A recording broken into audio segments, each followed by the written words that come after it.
প্রিয় ছাত্রছাত্রী, আজকে আমি তোমাদেরকে এই ভিডিওর মাধ্যমে ক্লাস 9-এর ভূগোলের যে সমস্ত প্রশ্নগুলো দেওয়া আছে তৃতীয় পর্যায়ক্রমিক মূল্যায়নের স্কুল নম্বর 7 এই 7 নম্বর স্কুলে পেজ 496, এখানে যে সমস্ত প্রশ্নগুলো আছে সমস্ত প্রশ্নের উত্তর আমরা আলোচনা করবো আজকে এই ভিডিওর মাধ্যমে। এবং এর আগে যে স্কুলগুলো ছিল 1 থেকে 6 অবধি, সেই 6টা স্কুলের আমরা সমস্ত প্রশ্নের উত্তর আলোচনা করে দিয়েছি তৃতীয় পর্যায়ক্রমিক মূল্যায়নের ক্লাস 9-এর ভূগোলের। তোমরা প্লে লিস্ট থেকে সেই প্রশ্ন উত্তরগুলো দেখে নেবে। আর তোমরা যদি চ্যানেল নতুন হয়ে থাকে অবশ্যই চ্যানেলটাকে সাবস্ক্রাইব করে রাখবে পরবর্তী স্কুলের প্রশ্ন উত্তরগুলো পাওয়ার জন্য। তো আজকে দেখো আমাদের যে প্রশ্নগুলো দেওয়া হচ্ছে, এখানে আমাদের যে স্কুল আছে প্রথম 7 নম্বর স্কুলের প্রথম প্রশ্ন বিভাগ কয়ের মধ্যে দেখো এখানে 14টা এমসিকিউ টাইপ প্রশ্ন 14 নম্বর দেওয়া আছে। প্রথম প্রশ্ন, সঠিক উত্তরটি নির্বাচন করে লেখো। একের দাগের একের প্রশ্নে বলা আছে পৃথিবীর নিরক্ষীয় তল কক্ষতলের সঙ্গে যে কোণে হেলে থাকে তা হলো কত? এখানে হবে 23.1 ডিগ্রি, অর্থাৎ অপশান ডি হবে তোমাদের এখানে সঠিক উত্তর। এরপরে প্রশ্ন আছে অনুসুর অবস্থানের ফলে পৃথিবীর পরিক্রমণের বেগ কমে যায়। এরপরে প্রশ্ন, কোনো স্থানের দ্রাঘিমা 91 ডিগ্রি 30 মিনিট পশ্চিম হলে তার প্রতিবাদ স্থানের দ্রাঘিমা হবে, এটা হবে 91 ডিগ্রি 30 মিনিট পূর্ব। এরপরে প্রশ্ন, প্রথম ক্রমের ভূমিরূপ হলো, এটা হবে অপশান ডি অর্থাৎ মহাদেশ। তারপরে প্রশ্ন, পর্বতবেষ্টিত মালভূমি হলো লাদাখ। এরপরে আছে প্রদত্ত যে আগ্নেয়গিরিটি প্রশান্ত মহাসাগরীয় আগ্নেয় মেঘলার অন্তর্গত নয় সেটি হলো, এখানে হবে অপশান বি অর্থাৎ ব্যারেন। তারপরে প্রশ্ন আছে তুহিন খণ্ডীকরণ প্রক্রিয়ায় সৃষ্ট তীক্ষ্ণ কোণযুক্ত শিলাচূর্ণের স্তূপকে বলা হয় স্ক্রি, অপশান বি। তারপরে প্রশ্ন আছে মৃত্তিকা ক্ষয়ের একটি কারণ হলো এখানে হবে ঝুম চাষ। তারপরে প্রশ্ন বলা আছে সর্বাধিক বিধ্বংসী বায়ুমণ্ডলীয় বিপর্যয় হলো টর্নেডো, অপশান সি। এরপরের প্রশ্ন আছে দুর্লভ সম্পদ হলো কোনটা? এখানে হবে ক্রায়োলাইট, অপশান বি। এরপরের যে প্রশ্ন আছে দেখো বলা আছে ভারতের একটি অন্যতম জলবিদ্যুৎ কেন্দ্র হলো তেহরি, উত্তরাখণ্ড, অপশান বি। তারপরে প্রশ্ন দেখো বলা আছে পশ্চিমবঙ্গে শীতকালে প্রবাহিত মৌসুমি বায়ু হলো উত্তর পূর্ব, অপশান সি। এরপরে প্রশ্ন, পশ্চিমবঙ্গের মকাইবাড়ি যে জন্য বিখ্যাত তা হলো, এখানে হবে অপশান বি অর্থাৎ চা। তারপরে প্রশ্ন, সর্বপ্রথম পৃথিবীর মানচিত্র অঙ্কন করেন অ্যানাক্সিমিন্ডার। এরপরের প্রশ্ন দেখো বলা আছে বিভাগ ক্ষয়ের মধ্যে যে সমস্ত প্রশ্নগুলো আছে এখানে শূন্যস্থান পূরণ করতে দেখা আছে প্রথমে।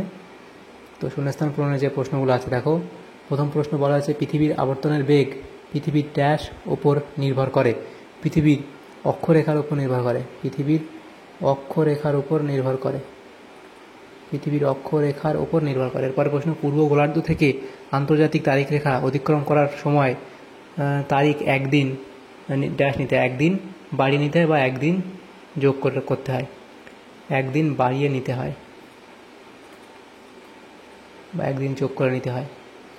পরের প্রশ্ন, ড্যাশ হলো ভারতের প্রাচীন ভঙ্গিল পর্বত হলো আরাবল্লী হলো ভারতের প্রাচীন ভঙ্গিল পর্বত।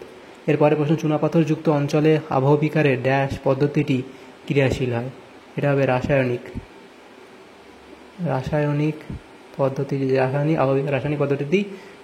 পদ্ধতিটি ক্রিয়াশীল থাকে। এরপরে প্রশ্ন বলা আছে ড্যাশ হলো উৎকৃষ্ট মানের কয়লা, এটা লিখবে কি অ্যান্থ্রাসাইট হলো উৎকৃষ্ট মানের কয়লা, অ্যান্থ্রাসাইট। এরপরে প্রশ্ন, ভারতের প্রথম আধুনিক বস্ত্র শিল্পকেন্দ্র স্থাপিত হয় পশ্চিমবঙ্গের ড্যাশ এ, পশ্চিমবঙ্গের ঘুষুড়িতে।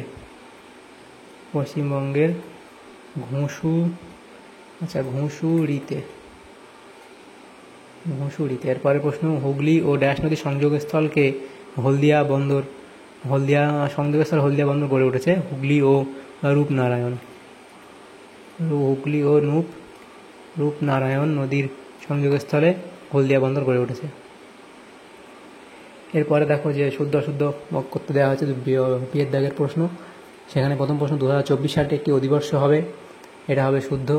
এরপরে প্রশ্ন 180 ডিগ্রি পূর্ব ও 180 ডিগ্রি পশ্চিম দুটি পৃথক দ্রাঘিমা রেখা, এটা অশুদ্ধ।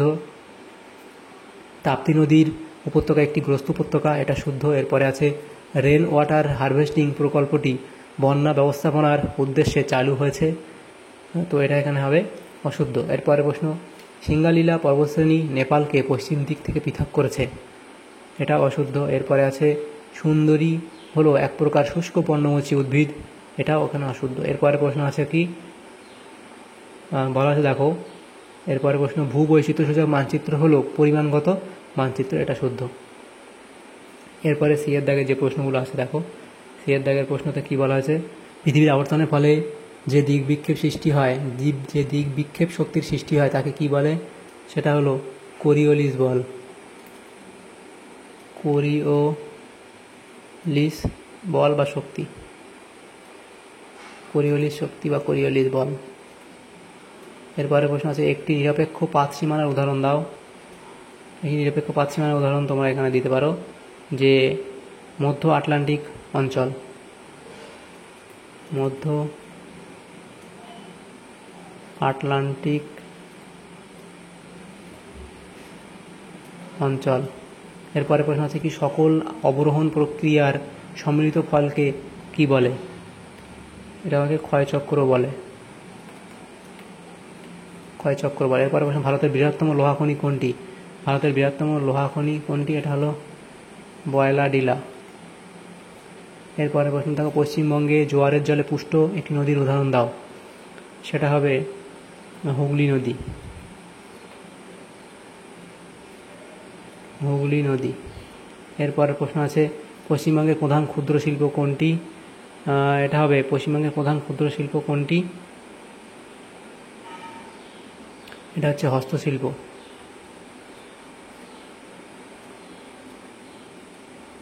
এরপরে প্রশ্ন কোন স্কেলকে এককহীন স্কেল বলা হয়, সেটা হলো রিক্টার স্কেলকে,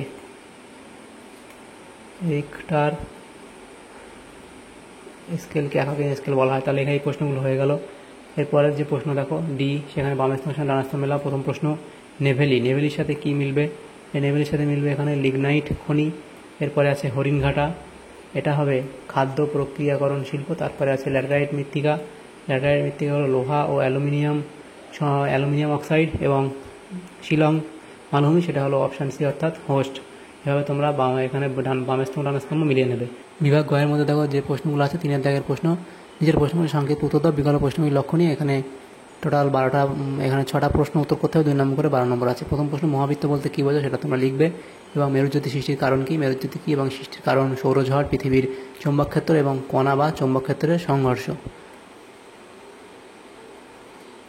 তো এটা তোমরা এখানে লিখে দেবে। এরপরে প্রশ্ন দেখো আরোহণ পদ্ধতির 2টি বৈশিষ্ট্য লেখো, অথবা শিল মালভূমির বলতে কী বোঝো। আরোহণ পদ্ধতির 2টি বৈশিষ্ট্য ভূত্বকের উত্থান এবং ভূ আকৃতির উচ্চতা বৃদ্ধি। শিল মালভূমি বলতে কী বোঝো সেটা লিখবে, এবং শিল মালভূমির কয়েকটা বৈশিষ্ট্য লিখবে, যেমন প্রাচীন, স্থিতিশীল, অতি প্রাচীনশীল এবং সমতল, এই বৈশিষ্ট্যগুলো লিখবে। পরের প্রশ্ন বধভূমি অর্থাৎ ব্যাডল্যান্ড বলতে কী বোঝো, অথবা যে আরেকটা প্রশ্ন ছিল এই সাথেই, শিলায় মরচে পড়ে কেন। তো বধভূমি বা ব্যাডল্যান্ড বলতে কী বোঝো সেটা লিখবে, এবং শিলায় মরচে পড়ার কারণ বলে এই অবধি লিখবে। 4 দাগের প্রশ্নে বলা আছে দেখো খাবার সংজ্ঞা দাও, এই খরার সংজ্ঞা দাও, অথবা মানবীয় বিপর্যয় বলতে কী বোঝো, খরা তার সংজ্ঞা এখানে দেবে, এবং মানবীয় বিপর্যয় কী তার উদাহরণ দেবেন যুদ্ধ, দুর্ভিক্ষ, মহামারী, পরমাণু বিস্ফোরণ ইত্যাদি, এই উদাহরণগুলো এখানে দেবে। এই সম্পর্কে লিখে দিলে এই প্রশ্ন উত্তর হয়ে যাবে। এরপরে প্রশ্ন 6 দাগে বলা, 5 দাগে বলা আছে পুনর্ভব সম্পদ কাকে বলে, পুনর্ভব সম্পদ কাকে বলে এই অবধি লিখবে। এবং এরপরে অথবা দিয়ে প্রশ্ন ছিল দেখো চিরাচরিত শক্তি ব্যবহারের 2টি অসুবিধা উল্লেখ করো। চিরাচরিত শক্তি ব্যবহারের 2টি অসুবিধা হলো কি, পরিবেশ দূষণ, কয়লা, তেল ইত্যাদি চিরাচরিত শক্তি উৎস জ্বালানোর ফলে বাতাস, জল এবং মাটি দূষিত হয়। এতে অ্যাসিড বৃষ্টি, গ্লোবাল ওয়ার্মিং এবং অন্যান্য পরিবেশগত সমস্যা দেখা যায়। এবং সীমিত মজুদ, চিরাচরিত শক্তির উৎসের মজুদ সীমিত, এই হারে ব্যবহার করে চললে একদিন এগুলি শেষ হয়ে যাবে। দুর্গাপুরকে ভারতের রুট বলা হয় এবং অথবা দিয়ে মৌজা মানচিত্র কাকে বলে সেটা লিখবে, এখানে মৌজা মানচিত্র কাকে বলে এত অবধি লিখে দেবে। এর পরের প্রশ্ন কি বলা আছে দেখো, পরে আছে বিভাগ ঘ, সেখানে 4টে প্রশ্ন আছে, 3 নম্বর করে দেওয়া আছে প্রত্যেকটা প্রশ্ন।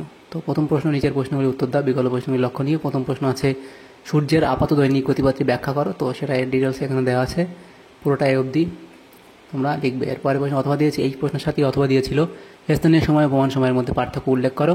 তো স্থানীয় সময় কী হয় এবং প্রমাণ সময়ে কী হয়, এটা মানে স্থানীয় সময় কী এবং প্রমাণ সময় কী সেটা লিখেছি, কাকে বলে, আর এদের মধ্যে পার্থক্য লিখবে। স্থানীয় সময় এবং প্রমাণ সময়ের মধ্যে পার্থক্য কী, স্থানীয় সময় সূর্যের অবস্থানের উপর নির্ভর করে, আর প্রমাণ সময় কোনো নির্দিষ্ট রেখার উপর নির্ভর করে। এভাবে এই দেখো যে 3টে পার্থক্য আছে, 3টে পার্থক্য লিখে দেবে।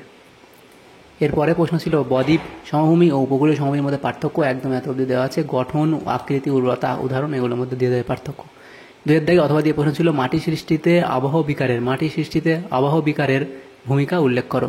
মাটি সৃষ্টিতে আবহাওয়া বিকারের ভূমিকা উল্লেখ, এবং এখানে তোমরা করবে মাটি যে আবহাওয়া বিকার মাটি সৃষ্টিতে কীভাবে ভূমিকা রাখে সেটা শিলা ভাঙন, জৈব পদার্থের মিশ্রণ, খনিজ পদার্থের পরিবর্তন এবং মাটির স্তর গঠন, এগুলো তোমরা লিখবে। এরপরে প্রশ্ন ছিল 3 দাগের প্রশ্ন, সাম্প্রতিক ঘটে যাওয়া সিকিমের বিপর্যয়ের কারণ ব্যাখ্যা করো। ভূমিধস, অতিবৃষ্টি, অবৈধ নির্মাণ এবং জলবায়ু পরিবর্তন আর ভৌগোলিক অবস্থান। এই যে এখানে 5টা কারণ তোমরা লিখে দেবে। এই 3 দাগেই ছিল অথবা দিয়ে একটা প্রশ্ন, সেখানে বলা আছে বিপর্যয় ব্যবস্থাপনার ধারণা। বিপর্যয় ব্যবস্থাপনার ধারণা দিয়ে বিপর্যয় ব্যবস্থাপনার ধাপ, এই যে বিপর্যয় ঝুঁকি মূল্যায়ন, প্রস্তুতি, বিপর্যয় চলাকালীন এবং পুনর্বাসন, এগুলো তোমরা লিখবে। এরপরে 4 দাগের প্রশ্ন ছিল ক্ষুদ্র স্কেল মানচিত্র এবং বৃহৎ স্কেল মানচিত্রের মধ্যে পার্থক্য। এখানে দেখো এই যে 4টে করে দেওয়া আছে পার্থক্য, এই 4টে তোমরা আলাদা আলাদা করে এখানে পরপর দেওয়া আছে, তোমরা দাগ দিয়ে ক্ষুদ্র স্কেল মানচিত্র এবং এদিকে বৃহৎ স্কেল মানচিত্র বলে দাগ দিয়ে 4টে লিখে দেবে। 1 2 3 4 এভাবে তোমরা এখানে 1 2 3 4 এভাবে তোমরা পার্থক্যটা লিখবে। এই প্রশ্নের সাথে অথবা দিয়ে প্রশ্ন ছিল, অথবা পশ্চিমবঙ্গের উপকূল ও ভৌমজলের অতি ব্যবহারের কুফলগুলি উল্লেখ করো। তো এখানে ভূগর্ভস্থ জলের হ্রাস, কূপ শুকিয়ে যাওয়া, জলের গুণগত মান হ্রাস, পরিবেশের ভারসাম্য নষ্ট এবং সমুদ্রের জলের অনুপ্রবেশ, এই সমস্যাগুলি হবে এবং এই সমস্যার ফলে কী কী হতে পারে সেগুলো তোমরা লিখতে পারো। এরপরে দেখো বিভাগ উঙা, এখানে যে প্রশ্নগুলো আছে 5 দাগের প্রশ্ন, 2টো প্রশ্ন উত্তর করতে হয়, 5 নম্বর করে 10 নম্বর।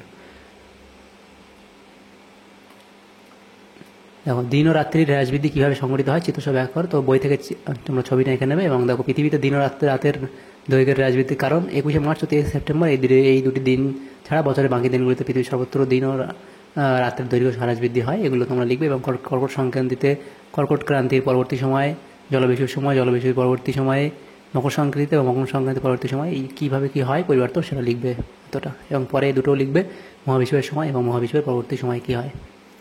পরে 2 দাগের প্রশ্ন ছিল 2023 ক্রিকেট বিশ্বকাপে ভারত ও অস্ট্রেলিয়ার মধ্যে সংগঠিত ম্যাচটি ভারতীয় প্রমাণ সময় অনুসারে এখানে বলা আছে দেখো 4 অক্টোবর 4 অক্টোবর দুপুর 2টোর সময় শুরু হয়েছিল অস্ট্রেলিয়ার মেলবোর্ন 145 ডিগ্রি পূর্ব সময় অনুসারে ম্যাচটি কখন শুরু হয়েছিল।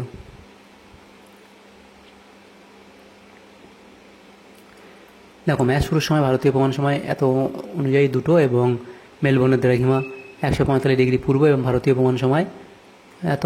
তাহলে আমরা হিসাব করবো কীভাবে, হিসাবটা হচ্ছে 2টি দ্রাঘিমার মধ্যে সময়ের পার্থক্য পার করবো এবং 15 ডিগ্রি দ্রাঘিমার পার্থক্য 1 ঘন্টা।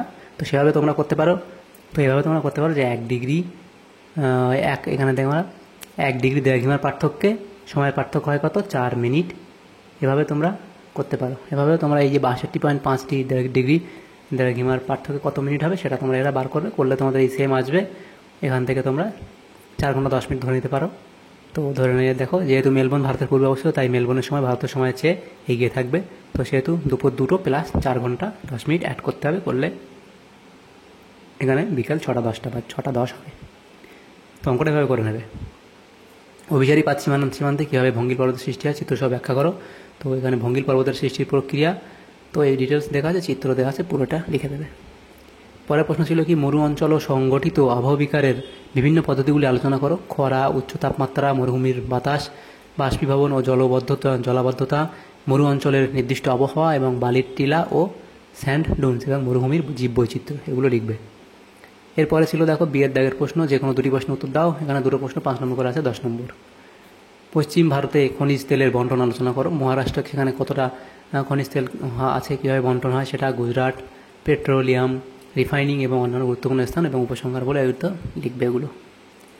তারপরে দেখো পূর্ব ভারতে তাপবিদ্যুৎ শিল্পের উন্নতির কারণগুলি ব্যাখ্যা করো। খনিজ সম্পদ, শিল্পায়ন, এটা লিখবে জলের উৎস, পরিকাঠামো এবং সংযোগ, সরকারি উদ্যোগ এবং নীতি এবং শিল্পকেন্দ্রিক চাহিদা, এগুলো লিখবে, পয়েন্ট হয়ে যাবে। পরে ছিল প্রশ্ন পশ্চিমবঙ্গের মালভূমি অঞ্চলের ভূপ্রাকৃতিক বৈশিষ্ট্য বর্ণনা করো। পশ্চিমবঙ্গের মালভূমি অঞ্চলের ভূ বৈশিষ্ট্য হলে মূল বৈশিষ্ট্য বলে উচ্চতা, ঢাল, মৃত্তিকা, জলবায়ু, নদী এবং খনিজ সম্পদ, এগুলো লিখবে। এবং ভূপ্রাকৃতিক বিভিন্নতা, সেখানে ভূমি ব্যবহার, পরিবেশগত সমস্যা যেমন জঙ্গল ধ্বংস, জল দূষণ এবং মাটির ক্ষয় ইত্যাদি পয়েন্টগুলো লিখবে। এরপরে 4 দাগের প্রশ্ন ছিল পশ্চিমবঙ্গে তথ্য প্রযুক্তি শিল্পের ক্রম উন্নতির কারণ ব্যাখ্যা করো। শিক্ষিত জনশক্তি, সরকারি উদ্যোগ, ভৌগোলিক অবস্থান ও যোগাযোগ, ভারতীয় তথ্য প্রযুক্তি শিল্পের বৃদ্ধি, স্টার্ট আপ, ইকোসিস্টেম এবং ভাষার সুবিধা, এই পয়েন্টগুলো তোমরা লিখে দেবে। তাহলে দেখো আমাদের এখানে 7 নম্বর স্কুলে ক্লাস 9-এর ভূগোলের যে প্রশ্নগুলো ছিল সমস্ত প্রশ্ন উত্তর আমরা আলোচনা করলাম আজকে এই ভিডিওর মাধ্যমে থার্ড সামেটিভের জন্য। তো তোমাদের যদি সামান্যতম উপকার এসে থাকে ভিডিওটা অবশ্যই একটা লাইক করবে এবং বেশি বেশি করে বন্ধুদের সাথে শেয়ার করবে এবং চ্যানেলে যদি নতুন থাকে অবশ্যই চ্যানেলটাকে সাবস্ক্রাইব করে রাখবে পরবর্তী স্কুলের প্রশ্ন উত্তরগুলো পাওয়ার জন্য। Thank you, thanks for watching.